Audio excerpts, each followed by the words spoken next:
ایک طرف اسرائیل کو عالمی سطح پر بڑھتی ہوئی تنہائی کا سامنا ہے اور دوسری طرف مصر کے شہر شرم الشیخ میں اعلیٰ سطح کے امن مذاکرات جاری ہیں۔ جی ہاں، غزہ میں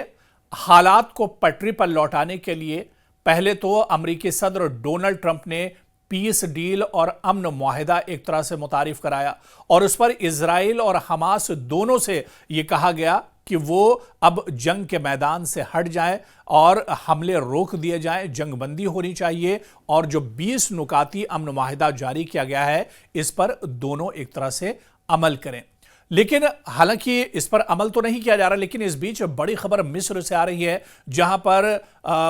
مصر کے بہت اہم شہر شرم الشیخ میں ایک اعلیٰ سطح کے امن مذاکرات لگاتار جاری ہیں تاکہ بات چیت ہو اور بات چیت ایک طرح سے آگے بڑھنی چاہیے۔ دراصل اس کے پیچھے بہت سی چیزیں ہیں، جیسا کہ ہم نے کہا کہ اسرائیل کی عالمی سطح پر آپ دیکھیں کہ وہ تنہا پڑتا جا رہا ہے۔ اب اسرائیل کو لے کر پورے دنیا میں احتجاج ہو رہے ہیں، اسرائیل کے خلاف آواز اٹھائی جا رہی ہے۔ اسرائیل کو پہلے ہی دنیا بھر میں سفارتی دباؤ کا سامنا ہے اور عوامی احتجاج کا سامنا بھی اس کو بڑے پیمانے پر کرنا پڑ رہا ہے۔ اور آپ دیکھیں کہ ہفتے وار مظاہرے بالخصوص یورپ، امریکہ اور خود اسرائیل کے اندر بھی یہ احتجاج اسرائیل کے خلاف ہو رہے ہیں۔ اقوام متحدہ، یورپی یونین اور اسلامی دنیا کی جانب سے اسرائیل کی پالیسیاں مسلسل تنقید کا نشانہ بن رہی ہیں، خاص طور پر غزہ اور مغربی کنارے میں جاری کارروائیوں پر لگاتار اسرائیل کی تنقید کی جا رہی ہے اور یہ صورتحال اسرائیل کے لیے ایک سفارتی بحران بنتی جا رہی ہے، یعنی بہت بڑا چیلنج،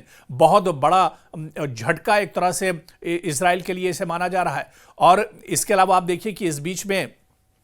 جاپان جیسے ملک نے بھی اب وارننگ دی ہے اسرائیل کو، اور جاپان کی وارننگ اسی عالمی تنہائی کا ایک طرح سے حصہ ہے، یعنی عالمی پیمانے پر جو سپر پاور اور جو بڑی طاقتیں ہیں وہ اب کہیں نہ کہیں اسرائیل کو لے کر وارننگ دے رہی ہیں اور اسرائیل سے اپنے رشتے ایک طرح سے توڑ رہی ہیں اور اسرائیل سے دور ہوتی جا رہی ہیں۔ اس کے علاوہ پھر آپ دیکھیں کہ مصر میں اعلیٰ سطحی امن مذاکرات لگاتار جاری ہیں۔ اسی تناظر میں مصر کے سیاحتی مقام شرم الشیخ میں امن مذاکرات جاری ہیں، جہاں امریکہ کی ثالثی ٹیم پہنچی ہوئی ہے۔ اور دلچسپ بات یہ ہے کہ امریکہ کی یہ ٹیم دراصل امریکی صدر ڈونلڈ ٹرمپ کے قریبی مشیروں پر مشتمل ہے، اور جیرڈ کشنر جو ٹرمپ کے داماد ہیں اور مشرق وسطیٰ کے لیے خصوصی مشیر ایلچی ہیں وہ، اور اس کے علاوہ اسٹیو وٹکوف ایک معروف کاروباری شخصیت ہیں اور سیاسی شخصیت ہیں۔ ان دونوں کی موجودگی اس بات کی نشاندہی کرتی ہے کہ یہ عام مذاکرات نہیں ہیں، یہ عام بیٹھک نہیں ہے، بلکہ انتہائی سنجیدہ اور نازک مرحلہ ہے جس کو لے کر ایک طرح سے بات چیت کی جا رہی ہے۔ وہیں دوسری طرف دیکھیں کہ مذاکرات کی میز پر موجود فلسطینی تنظیم حماس نے اپنے مطالبات کی فہرست بھی واضح کر دی ہے، اور حماس نے ایک طرح سے واضح کر دیا ہے کہ وہ امن معاہدے پر جب ہی ایک طرح سے رضامندی ظاہر کرے گا، جب ہی اس پر ایک طرح سے آگے بڑھے گا، جب اس کی بات ایک طرح سے مانی جائے اور کچھ جو اس کے خدشات ہیں، جو اس کے پوائنٹس ہیں، اس پر بھی ایک طرح سے چرچا ہونی چاہیے، جس میں سب سے اہم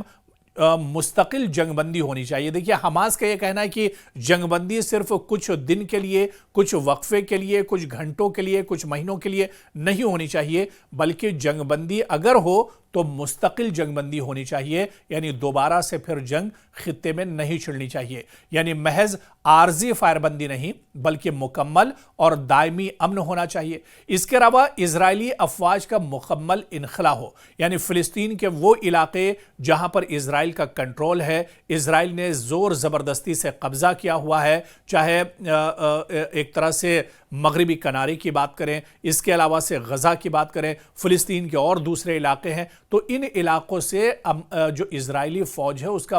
مکمل خاتمہ ہونا چاہیے، مکمل انخلا ہونا چاہیے۔ خاص طور پر غزہ اور مقبوضہ علاقوں سے ان فوجوں کو نکلنا ہوگا۔ انسانی امداد کی بلا روک ٹوک فراہمی ہونا چاہیے، جس پر اسرائیل اکثر پابندیاں عائد کرتا ہے۔ اس کے علاوہ مروان برغوثی کی رہائی، جو ایک ممتاز فلسطینی رہنما اور قیدی ہیں اور فلسطینی عوام میں خاصی مقبولیت رکھتے ہیں، ان کی رہائی کا بھی مطالبہ حماس نے اپنی فہرست میں رکھا ہے۔ تو یہ مطالبات اسرائیل کے لیے ناقابل قبول بھی ہو سکتے ہیں، لیکن اگر عالمی دباؤ اسی طرح سے بڑھتا رہا تو اسرائیل کو نرم موقف اپنانے پر مجبور ہونا پڑ سکتا ہے۔ اور اس کے علاوہ مستقبل کی صورتحال کیا کچھ ہوگا، اس کے آگے کیا کچھ ہو سکتا ہے، جس طرح سے اب جاپان بھی ایک طرح سے وارننگ دے رہا ہے، اور اس کے علاوہ مصر میں بھی آپ دیکھیں کہ بڑے پیمانے پر سفارتی جو ایک ثالثی کردار ادا مصر کر رہا، اور یہاں پر ایک لمبی بیٹھک شروع ہوئی ہے، اور یہاں پر غور و فکر کیا جا رہا ہے کہ کس طرح سے مشرق وسطیٰ میں حالات پٹری پر لائے جائیں، اور خاص طور سے فلسطین اور غزہ کا جو مسئلہ ہے یہ دراصل حل ہونا چاہیے۔ تو ایسے میں کہیں نہ کہیں امریکہ کا کردار بہت اہم ہو جاتا ہے، مگر یہ ثالثی ٹرمپ دور کی ٹیم کے ذریعے ہو رہی ہے، جو موجودہ بائیڈن انتظامیہ سے مختلف حکمت عملی رکھتی ہے۔ اگر حماس اور اسرائیل کسی عارضی معاہدے پر بھی متفق ہو گئے تو یہ غزہ کے عوام کے لیے ریلیف کا باعث بھی بن سکتا ہے۔ اس کے علاوہ امریکی صدر ڈونلڈ ٹرمپ نے اسرائیل اور حماس سے مطالبہ کیا ہے کہ وہ غزہ میں مجوزہ امن منصوبے پر تیزی سے آگے بڑھیں۔ انہوں نے خبردار بھی کیا کہ اس عمل میں تاخیر ہوئی تو شدید خونریزی ہو سکتی ہے۔ اور یہ بیان آپ دیکھیے کہ ایسے وقت میں آیا ہے جب اسرائیل اور حماس کے درمیان مصر میں جنگ بندی مذاکرات ہو رہے ہیں، اور دونوں فریق محتاط امید کے ساتھ ممکنہ سیز فائر کی طرف تیزی سے بڑھ رہے ہیں۔ اس کے علاوہ آپ دیکھیے کہ ٹروتھ سوشل پر ایک پوسٹ میں ڈونلڈ ٹرمپ نے کہا ہے کہ ہفتے کے اختتام پر حماس اور دنیا بھر کے کئی ممالک، عرب، مسلم اور دیگر کے ساتھ غزہ میں جنگ کے خاتمے اور یرغمالیوں کی رہائی کے سلسلے میں مثبت بات چیت ہوئی ہے۔ انہوں نے کہا کہ مشرق وسطیٰ میں دیرپا امن کی خواہش پر سنجیدہ گفتگو ہوئی ہے اور ماحول بہت مثبت رہا ہے۔ ٹرمپ نے مزید کہا کہ یہ مذاکرات کافی کامیاب رہے ہیں اور تیزی سے آگے بڑھ رہے ہیں۔ تکنیکی ٹیمیں، انہوں نے کہا کہ دوبارہ مصر میں ملاقات کر رہی ہیں تاکہ حتمی نکات پر ایک طرح سے بات چیت ہو سکے۔ یعنی بات چیت کا سلسلہ لگاتار جاری ہے، اور یہ کہا جا رہا ہے کہ مصر میں اب جو بات چیت ہو رہی ہے، کیونکہ جب حماس اور اسرائیل کے درمیان ثالثی ہوئی ہے اس میں قطر کا بہت اہم کردار رہا ہے، مصر کا کردار بہت اہم رہا ہے، اس کے علاوہ ترکی کا کردار بہت اہم رہا ہے، اور امریکہ تو لگاتار ثالثی کر رہا ہے، کیونکہ امریکہ کا کردار دراصل پتہ نہیں چل پا رہا ہے۔ امریکہ ایک طرف اسرائیل کے ساتھ بھی کھڑا رہتا ہے، اس کی لگاتار پشت پناہی بھی کرتا رہتا ہے، اور دوسری طرف آپ دیکھیے کہ وہ بات چیت کے لیے اور امن کے لیے بھی ایک طرح سے کوشاں رہتا ہے۔ تو امریکہ بھی کہیں نہ کہیں دیکھنے کو جو دیکھا جائے اس طرح سے ثالثی ضرور کر رہا ہے، لیکن اس کی نیت پر ایک طرح سے بھروسہ نہیں کیا جا سکتا ہے۔ اور کہیں نہ کہیں یہی وجہ ہے کہ حماس بہت پھونک پھونک پر قدم رکھ رہا ہے، فلسطینی جو اتھارٹی ہے وہ بہت پھونک پھونک کر قدم رکھ رہی ہے، اور سبھی جانتے ہیں، دنیا اب ایک طرح سے جان چکی ہے کہ اسرائیل کے ساتھ ساتھ امریکہ کی بھی نیت صحیح نہیں ہے۔ امریکہ بھی دراصل غزہ پر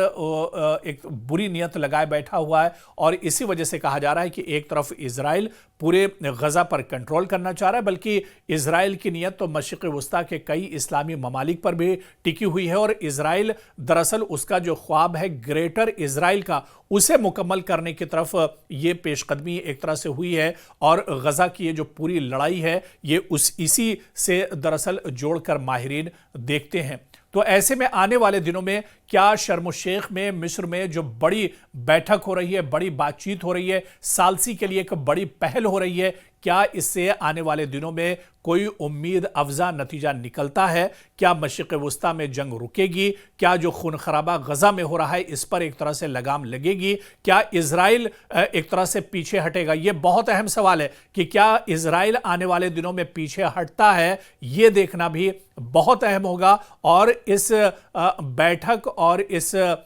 جو بات چیت ہو رہی ہے اس کا کیا آنے والے دنوں میں کوئی نتیجہ نکل کر آئے گا، یہ دیکھنا بھی اہم ہوگا۔